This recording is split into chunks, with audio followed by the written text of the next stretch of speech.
ఎంఎస్టీవీకి స్వాగతం. రెండు తెలుగు రాష్ట్రాల ప్రజలకు నమస్కారాలు.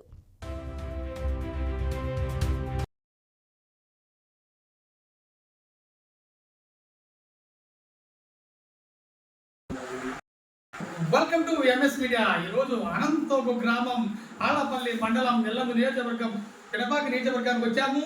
ఇక్కడ సర్పంచ్గా గెలిచినటువంటి వెంకటేశ్వర్ల గారిని కలవడానికి వచ్చాము. చెప్పండి సార్, మీకు పార్టీ తరఫున కాంగ్రెస్ తరఫున టికెట్ ఇచ్చినందుకు గెలిచినందుకు మీరు ఎలా ఫీల్ అవుతున్నారు? అదేవిధంగా మీ గ్రామ ప్రజలకు ఏమని సమాధానం చెప్తున్నారు? ముందుగా ఇంత దూరం వచ్చిన ఎంఎస్ మీడియా వాళ్ళకి ప్రత్యేక నా ధన్యవాదాలు. అలాగే ఈ కాంగ్రెస్ పార్టీ తరఫున పాయ వెంకటేశ్వర్ల గారు నన్ను నమ్మి నాకు టికెట్ ఇచ్చి సర్పంచ్గా నిల్చోబెట్టినందుకు వారికి ప్రత్యేక నా ధన్యవాదాలు తెలియజేస్తూ, అలాగే ఇక్కడ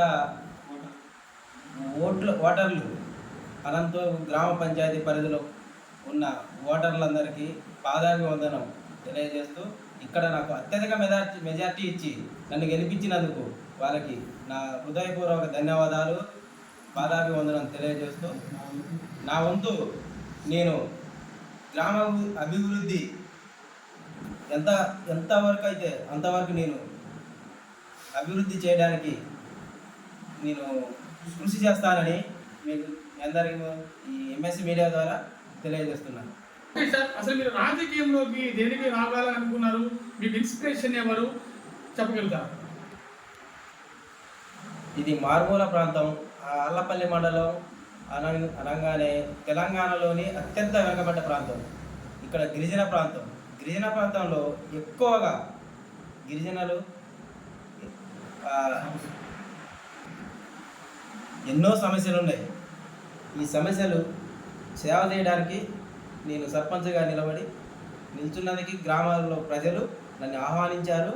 అలాగే ఇక్కడ మారుమూల ప్రాంతం అయినందుకు మమ్మల్ని నమ్మి ఈ సేవ చేస్తాడనే చిన్న వయసులో అయినా సరే నన్ను నమ్మి నాకు ఈ సర్పంచ్ పదవి కట్టబెట్టిన ప్రజలందరూ ధన్యవాదాలు.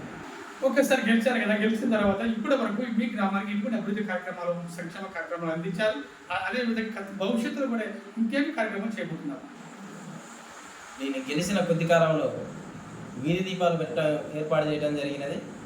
అలాగే వాటర్ సమస్య కూడా క్లియర్ చేయడం జరిగినది. అలా ఇంకా వాటర్ ప్రాబ్లమ్స్ వస్తుంటే అవి కూడా రెక్టిఫై చేసుకుంటూ క్లియర్ చేస్తూ వస్తున్నాం. అలాగే ఇందిరమ్మ ఇల్లు ఇవ్వడం కూడా జరిగినది. ఆ నిర్మాణంలో చాలా వరకు పూర్తి అవ్వడం జరిగినది. స్లాబ్లు పడి ఉన్నాయి. గృహప్రవేశానికి అతి తొందరలో గృహప్రవేశాలు కూడా ఉన్నాయి. డ్రైనేజీ వ్యవస్థ కూడా నిర్మాణం కోసం ఎమ్మెల్యే గారికి పాయ వెంకటేశ్వర్లకు వినతి పత్రం ఇవ్వడం జరిగినది. అలాగే ఇక్కడ పారిశుద్ధ పనులు వర్కర్లతోటి అది కూడా చేయించడం జరుగుతుంది డైలీ. భవిష్యత్తులో ఎటువంటి సమస్య నా దృష్టికి వచ్చినా నేను పరిష్కారం చేస్తానని ఇది మూలం ఈ ఎంఎస్ మీడియా ద్వారా ప్రజలకు తెలియజేయడం జరిగింది. ఓకే సార్, కాంగ్రెస్ నుంచి గ్యారంటీస్ పథకాలు ప్రవేశపెట్టింది కదా, మీ గ్రామానికి ఎన్ని పథకాలు వచ్చినవి, ఇంకేమైనా రావాల్సినవి ఏమైనా ఉన్నాయా? ప్రభుత్వానికి ప్రజలకు మేము ఒక వారధి లాంటి వాళ్ళము.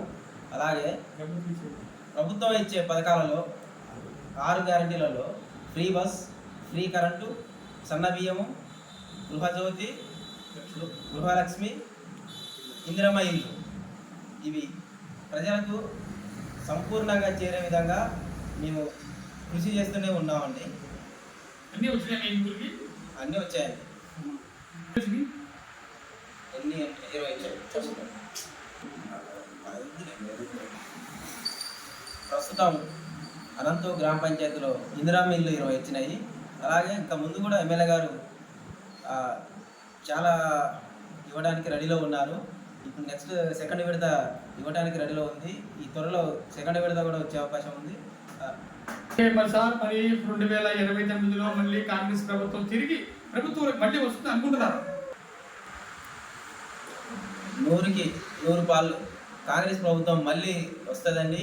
ఇది పేద ప్రజల ప్రభుత్వం కనుక ఉండేది పేద ప్రజలు ఎక్కువ ఉన్నారు కనుక వాళ్ళు ఆహ్వానించి వాళ్ళ కుటుంబాలు బాగుపడే విధంగా ఇక్కడ కాంగ్రెస్ ప్రభుత్వాన్ని వాళ్ళు మళ్ళీ నిర్మించే విధంగా వాళ్ళు పాటుపడుతున్నారు. అలాగే ప్రజలు కూడా ఆహ్వానిస్తూనే ఉన్నారు. నెక్స్ట్ టైం కూడా పక్కా కాంగ్రెస్ పార్టీ వస్తుందని ఇందు మూలకంగా ఈ ఎంఎస్ మీడియా ద్వారా నేను తెలియజేయడం జరిగింది.